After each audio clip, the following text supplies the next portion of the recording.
เตือนภัยมิจฉาชีพสำหรับใครที่คิดจะเข้าไปในกลุ่ม Facebook เพื่อเพิ่มยอดไลค์ยอดแชร์ยอดผู้ติดตาม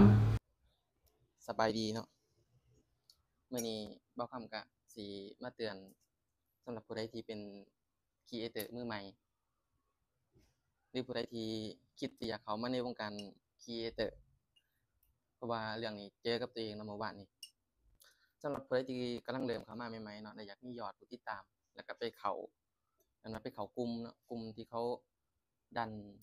ยอดผู้ติดตามดันยอดวิวผู้ใดที่อยากได้ผู้ติดตามหลายๆเพราะว่ามีเรื่องอยู่ว่าเมื่อวานนี้เนาะบ่คำเข้าไปในกลุ่มใน Facebook เนาะเข้าไปหลายกลุ่มอยู่เพราะว่าเห็นเขาเจ้าแชร์มาก็เลยเข้าไปลองเข้าไปเบิ่งเพราะว่าเฮาก็อยากได้ยอดผู้ติดตามเนาะเพราะว่าตอนนี้ยอดผู้ติดตามเฮาก็หลักร้อยก็เลยเข้าไปในกลุ่มพอเข้าไปในกลุ่มแล้วก็เลยไปโพสต์ในกลุ่มมาผู้ใดที่ติดตามมาแล้วก็โยนสติกเกอร์ไว้ติดตามกลับหมดทุกคนเมื่อวานนี้บ่คำก็โพสต์ไปหลายกลุ่มอยู่เนาะโพสต์ไป 4-5 กลุ่มถามว่ายอดผู้ติดตามก็มีบ่มีอยู่แต่ว่ามีน้อยมีเพิ่มขึ้นมาน้อยนึงหลังจากนั้นบ่คำก็นอนเนาะนอนไปตื่นเช้าขึ้นมาบัดทีนี้มีข้อความอันพวกเอิ้นว่าพวกมิจฉาชีพที่อยู่ในกลุ่มน่ะแชทมาเต็มแชทมาในอินบ็อกซ์มีทั้งพวกมิจฉาชีพมีทั้งพวกส่วนให้เล่นการพนันออนไลน์อินบ็อกซ์เข้ามาหาอยากได้ยอดผู้ติดตามเพิ่มไหมคะแอดไลน์เลยค่ะ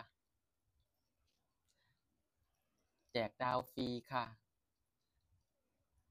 อยากปังไหมคะสอนฟรีค่ะแอดไลน์เลยค่ะบอกเลยว่าพวกนี่พวกที่แอดไลน์แอดนี้มาหามีแต่มิจฉาชีพทั้งนั้นอย่าสิไปหลงเชื่อเลยทุกคนสำหรับผู้ใดที่ยังเป็นมือใหม่คือข่อยเนาะเป็นมือใหม่คือข่อยและคนที่กำลังสิเริ่มเข้ามาในวงการนี้ระวังไว้ดีๆอย่าสิเข้าไปในกลุ่มพวกนี้เด็ดขาดเดี๋ยวสิตกเป็นเหยื่อของมิจฉาชีพคลิปนี้เนาะข่อยก็สิไปโพสต์ลงในกลุ่มน่ะเพื่อแจ้งเตือนคนนี้คนที่อยู่ในกลุ่มนั่นคือกันแต่คิดว่าพวกดูแลกลุ่มคือสิบ่อนุมัติโพสต์เขาดอกเพราะฉะนั้นคลิปนี้เนาะฝากให้ทุกคนกดไลค์กดแชร์ไปให้ถึงผู้ที่กำลังคิดสิเข้ามาใหม่ๆแชร์ไปให้ถึงคนที่เป็นครีเอเตอร์มือใหม่อย่าไหลตกเป็นเหยื่อของพวกมิจฉาชีพทั้งหลายเหล่านี้เด็ดขาดอันนี้ฝากเตือนเนาะทุกคนเนาะ